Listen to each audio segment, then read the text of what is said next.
Assalamualaikum warahmatullahi wabarakatuh. Pada perkuliahan kali ini yang akan kita bahas mengenai karbon NMR. Berikut merupakan perbandingan antara proton dan karbon NMR. Proton dan karbon NMR keduanya memberikan informasi mengenai inti atom yang non-ekivalen. Proton NMR memberikan informasi tentang hidrogen non-ekivalen, sedangkan karbon NMR memberikan informasi tentang karbon non-ekivalen. Keduanya memberikan informasi mengenai lingkungan sekitar inti atom. Perbedaannya, inti atom karbon, kelimpahannya di alam hanya 1%, sedangkan kelimpahan proton sekitar 98%. Sehingga untuk analisanya, karbon NMR membutuhkan sampel yang jauh lebih banyak. Di alam, karbon 13 hanya sekitar 1,1%, sisanya berupa karbon 12. Sinyal dari karbon NMR memiliki daerah chemical shift yang jauh lebih lebar, yaitu antara 0 sampai 260 ppm, jika dibandingkan dengan proton NMR yang hanya dari 0 sampai 10 ppm, sehingga interpretasinya jauh lebih mudah. Walaupun dengan konsekuensi, sampel yang dibutuhkan untuk analisa lebih banyak. Contohnya adalah spektrum chloropentana. Karena area chemical shift-nya lebih lebar, puncak yang muncul juga lebih terlihat dengan jelas. Karena di senyawa ini memiliki 5 karbon yang non-ekivalen, sehingga puncak yang muncul juga ada 5. Berikut ini merupakan contoh perbandingan antara spektrum proton NMR dengan CNMR dari senyawa etanoat anhidrat. Pada spektrum proton NMR-nya yang muncul hanya satu peak, yaitu peak singlet yang dihasilkan oleh CH3.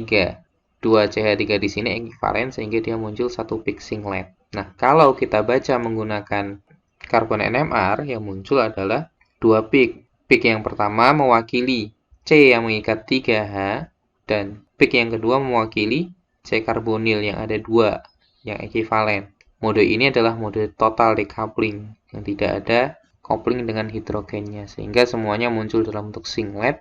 Ketika kita mengukurnya menggunakan karbon NMR, karbon kuarterner pun muncul. Sedangkan proton NMR, peak dari karbon kuarterner, peak dari C kuarternernya tidak muncul karena memang di sini tidak ada H yang terikat. Contoh lain lagi, karbon NMR dari etanal. 2 peak dan keduanya adalah singlet. Ini contoh dari propilamin, semuanya muncul dalam bentuk singlet. Jadi memang banyak yang menggunakan mode total decoupling.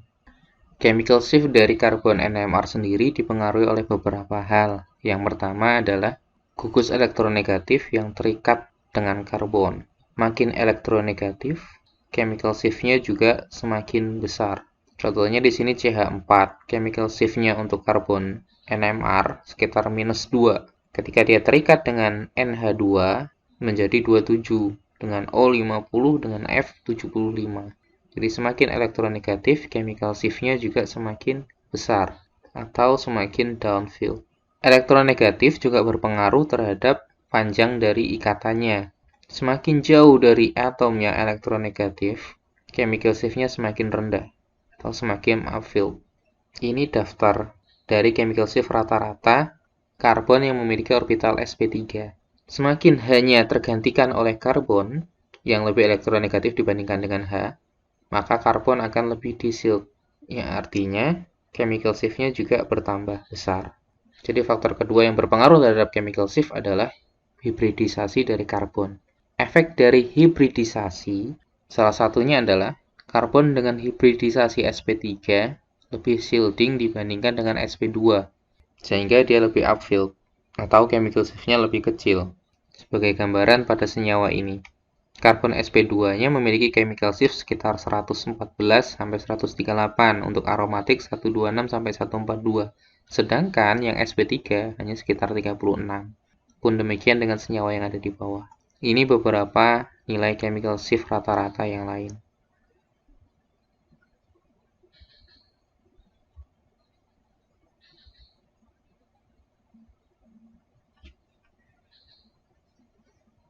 Cara pembacaannya sama dengan ketika kita membaca HNMR.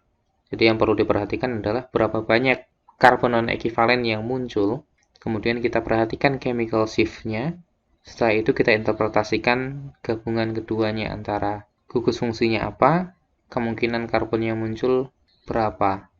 Berikutnya mengenai karbon NMR dan hubungannya dengan intensitas puncak yang dihasilkan. Sinyal dari karbon NMR mengganggu intensitas dari puncak yang dihasilkan. Oleh karena itu, tinggi puncak dan luas area bisa saja menipu. Sebagai contoh senyawa berikut ini. Di sini karbon yang dimilikinya sebanyak 7 karbon dan muncul 7 sinyal atau 7 puncak. Akan tetapi intensitasnya berbeda-beda dan setiap puncaknya kebetulan dia semuanya non-ekivalen. Sehingga satu puncak tersebut merepresentasikan satu karbon.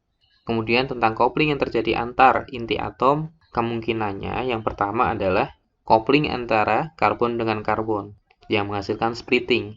Akan tetapi perlu diperhatikan bahwa kelimpahan dari karbon 13 di alam hanya 1%. Sehingga untuk menemukan karbon 13 yang saling bertetangga dalam satu molekul itu sangat kecil. Yang mungkin terjadi adalah splitting yang terjadi karena kopling antara karbon 13 dan proton. Karena kelimpahan proton sendiri sangat besar di alam, yaitu 98%. Akan tetapi, biasanya tidak diperhatikan karena spektrum yang dihasilkan oleh NMR biasanya dikondisikan supaya kopling antara karbon 13 dan protonnya ini sangat minimal. Dua hal yang penting yang dimiliki oleh NMR adalah integrasi dari puncaknya untuk menentukan atau untuk memperkirakan banyaknya proton yang ada dalam satu puncak tersebut. Yang kedua adalah pola pemisahannya untuk menentukan atau untuk mengetahui tetangga dari proton yang memunculkan sinyal tersebut. Akan tetapi dua hal ini relatif tidak terlalu penting dalam karbon NMR. Lalu bagaimana cara kita menentukan proton yang terikat pada karbon? Yang pertama dengan menggunakan spin coupled mode atau dengan memunculkan proton yang terikat secara langsung dengan karbon 13. Aturannya sama dengan proton NMR. Kalau proton NMR adalah kopling dengan proton tetangga, CNMR di sini adalah kopling dengan proton yang terikat. Jadi kalau misal protonnya yang terikat adalah satu, sinyal yang muncul adalah doublet. Kalau dia tidak mengikat proton, yang muncul adalah singlet. Walaupun yang demikian ini biasanya dihindari. Yang kedua dengan metode DEPT. Yang ketiga dengan metode dua dimensi NMR. Ada metode Cauchy, ada Head-Core. Spektrum yang dihasilkan oleh karbon NMR memiliki beberapa jenis. Kalau dilihat dari kopling dengan proton yang terikat, yang pertama adalah jenis spektrum yang menampilkan kopling dengan proton yang terikat. Jika di proton NMR terdapat splitting, singlet, doublet, triplet, dan seterusnya, dan itu dipengaruhi oleh proton tetangganya, maka untuk karbon NMR, splittingnya dipengaruhi oleh proton yang terikat. Sebagai contoh di sini muncul peak doublet, dan seterusnya. Nah, doublet ini muncul dari peak dari karbon itu sendiri dipengaruhi oleh proton yang terikat dengan dia. Kalau proton yang terikat satu, dia jadinya doublet. Kalau yang terikat dua, jadinya triplet, dan seterusnya. Jika dia merupakan karbon kuarterner, maka yang muncul adalah puncak singlet. Tapi efek negatif dari mode ini adalah puncak-puncaknya mengalami overlapping, sehingga kadang agak rancu untuk membaca peak ini merupakan peak karbon yang mana. Mode pembacaan yang kedua adalah dengan menurunkan kopling konstan antara karbon dan proton, sehingga peaknya lebih jelas. Ini spektrum yang sama dengan spektrum yang sebelumnya ditampilkan, hanya dengan mengurangi kopling konstannya. Efeknya adalah puncak yang ditampilkan lebih jelas, tidak lagi terjadi overlap. Dan spektrumnya mirip dengan spektrum dari proton NMR. Kemudian ada lagi mode total decoupling. Mode total decoupling di sini dengan meniadakan kopling konstan antara karbon dan proton. Sehingga proton yang terikat dengan karbon sama sekali tidak terlihat. Semua puncak muncul dalam bentuk singlet. Yang menjadi kelemahan dari karbon NMR di sini adalah peak-peaknya atau tinggi peak tidak bisa digunakan untuk menilai banyaknya karbon yang ada di situ. Sebagai contoh di sini, peak A itu rendah, peak D intensitasnya 2 kalinya, tapi tidak bisa diartikan bahwa A ini 1, D ini 2 karbon. Karena tinggi rendahnya puncak di sini sifatnya sedikit menipu.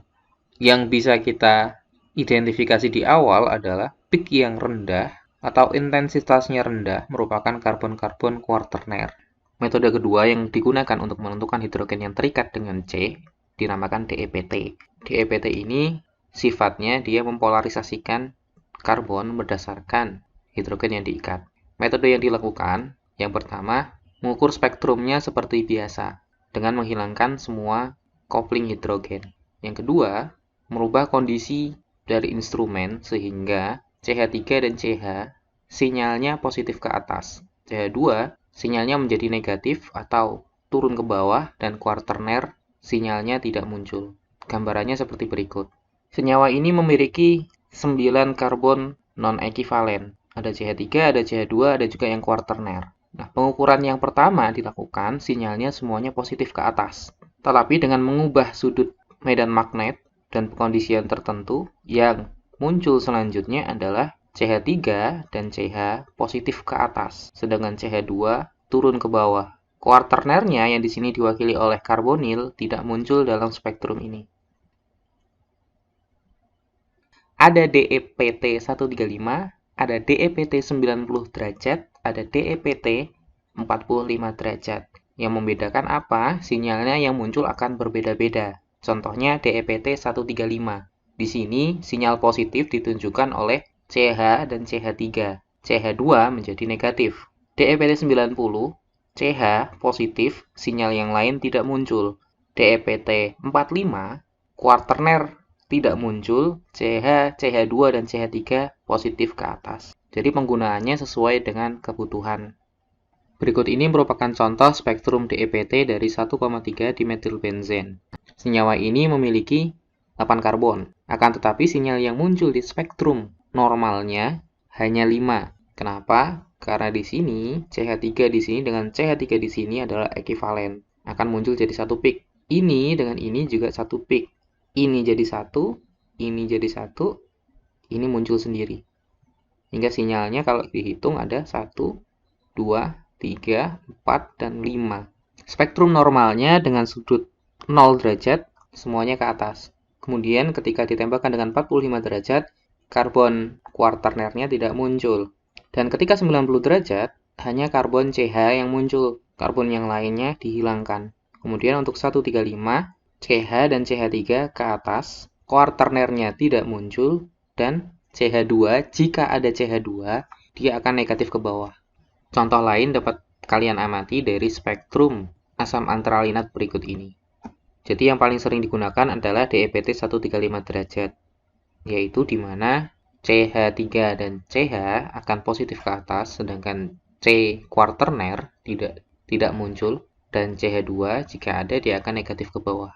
Kebetulan di senyawa ini tidak ada yang negatif ke bawah, artinya tidak ada CH2. Kemudian ada lagi yang dinamakan NMR 2 dimensi. Yang akan kita bahas di sini adalah mode, Cauchy, dan Head-Core. Beberapa terminologi yang perlu untuk kita pahami bersama bahwa satu dimensional NMR itu adalah spektrum NMR yang hanya terdiri dari satu garis. Contohnya yang sebelumnya kita bahas merupakan satu dimensi.